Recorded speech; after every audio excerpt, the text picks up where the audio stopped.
Hello दोस्तों, हमारे इस YouTube चैनल अद्भुत भक्ति ज्ञान पर एक बार फिर से स्वागत एवं अभिनंदन है। श्रोताओं, आज हम गोपी को देवी के दर्शन के बारे में बताएंगे।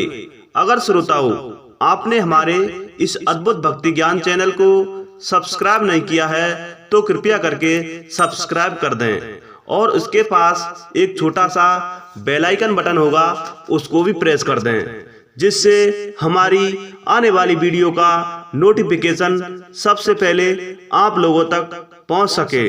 तो चलते हैं अपनी वीडियोज पर। तो बंधुओं, एक गोपी एक वृक्ष के नीचे ध्यान लगाकर बैठ जाती है। कान्हा को सदा ही शरारतें सूझती रहती हैं।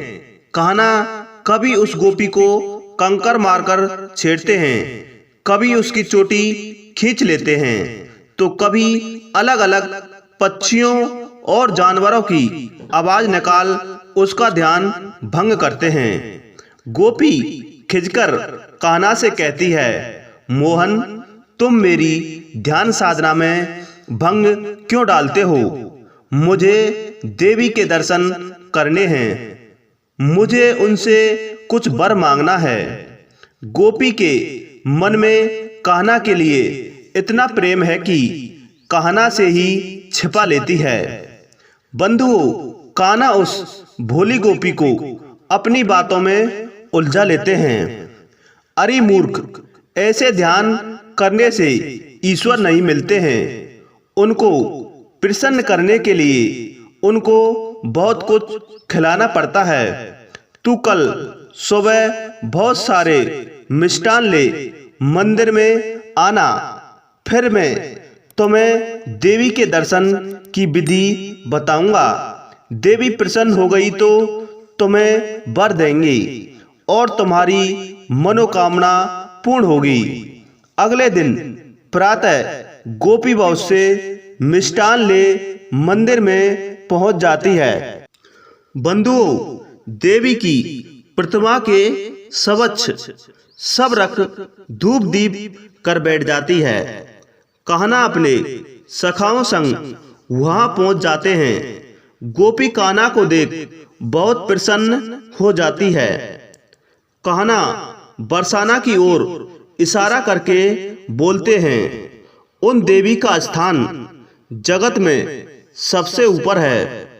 उनके दर्शन तो बड़े बड़े ऋषि मुनियों को भी दुर्लभ हैं। वो तेरी मनोकामना पूर्ण करेगी, परंतु तुम्हें पहले मुझे प्रसन्न करना होगा, तभी मैं तुमको देवी के दर्शन करवाऊंगा। कान्हा, तुमको कैसे प्रसन्न करूं? मोहन बोले, ये जो सब स्वादिष्ट मिष्टान तू लाई है, ये सब मुझे और मेरे सखाओं को खिला दे। नहीं कान्हा, ये तो सब देवी पूजन हेतु है। चल तू छोड़, फिर तुझे देवी के दर्शन नहीं हो सकता। अपनी कामना भूल जा तू। गोपी ये भी चाहती है कि उसके प्रियतम कान्हा ये सब पालें, परंतु मन में अभी देवी की दर्शन की लालसा भी है। गोपी की स्थिति विचित्र हो रही है। कान्हा कहते हैं, गोपी देख, मेरे पास शक्ति है, मैं किसी भी देवी देवता को अपनी इच्छा अनुसार बुला सकता हूँ। कान्हा, तुम मुझे मूर्ख बना रहे हो। अपने माखन से सने हुए मुख को साफ करने की शक्ति तो तुम में नहीं है। कान्हा, मैं ही मूर्ख रही जो तुम्हारी बातों में आ गई। अब तुम भाग जाओ यहाँ से और मुझे देवी के दर्शन करने दो। कान्हा ललचारिय दृष्टि से मिष्टान की ओर देखते हैं। गोपी खिंचकर उनको मारने को दौड़ती है। कान्हा उसको पकड़ लेते हैं और उसकी आंखें बंद कर देते हैं। गोपी को श्री राधा के दिव्य स्वरूप का दर्शन होता है। गोपी उनको अपनी मनोकामना बताती है और श्रीजू मंद मंद मुस्कुराती है तो उनका तेज सहन नहीं कर पाती है और मूर्छित हो जाती है। कान्हा और उनकी शरारती मित्र मंडली के शोर से चेतना लौटने पर एक बार तो गोपी बहुत प्रसन्न होती है।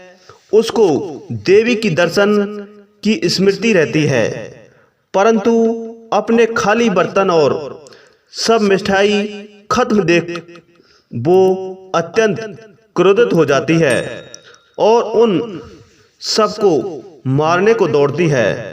भोली गोपी क्या जानती है कि जिसे वो प्रेम भी करती है और जिसकी ऊधम से भी खिंच जाती है, वही पूज्य परमेश्वर हैं जो उसकी मनोकामना पूर्ण करके हेतु उसे कैसे भी ठग लेते हैं। इसी के साथ जय श्री कृष्णा, जय श्री हिंद।